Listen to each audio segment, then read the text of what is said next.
Did you know a tenant can pass a criminal background check even if they have a felony conviction? Yeah, and it's really easy to do. So if you're a landlord, property manager, or real estate agent, you need to pay close attention and learn from this video.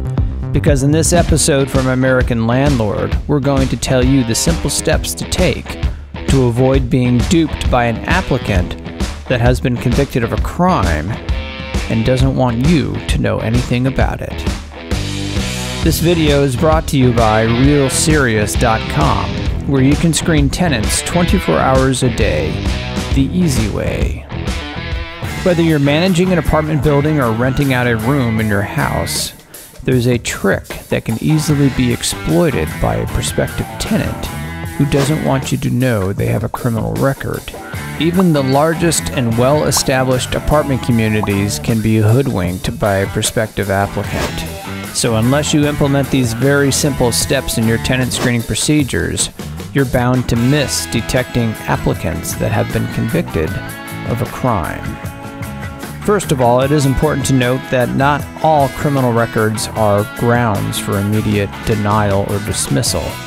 Landlords are always encouraged to review criminal convictions to determine their severity and proximity in time to their application. Many good tenants actually happen to have a criminal record because sometimes even driving infractions are reported as convictions in some states. So exactly how can an applicant for tenancy pass a criminal background check? It's simple. 99% of all tenant background checks are performed by querying government-provided database records. And it's done without corroborating the data with fingerprints or even a social security number. This means that only basic personal identifiers like the name and date of birth of an applicant are used to determine if there was a previous criminal conviction. That's right, only a name and date of birth are searched. So if, for example, John Scott Jones applies and gives you their date of birth of December 1st, 1996, but their name is actually Scott John Jones, born January 12th of 1996, the results of a criminal record search would then reveal no records found, even though there should be several hits. Hits, by the way, is an old industry term that is used when a record is found. So by an applicant simply juggling their name, perhaps by going with their middle name first, it's possible to generate a false clear. So how can a landlord then avoid being tricked by an applicant?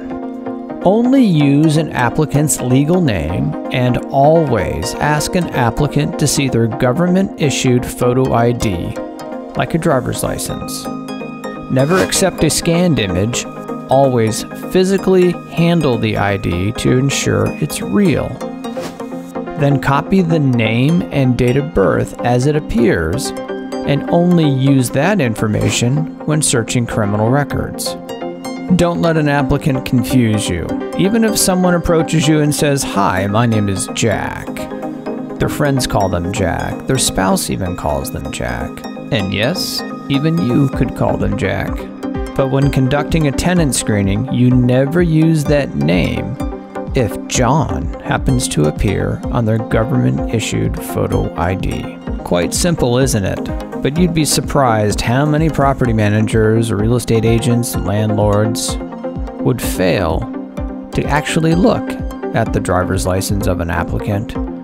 And if they do, sometimes they allow the applicant to submit it via email after the applicant has edited the image and changed their name.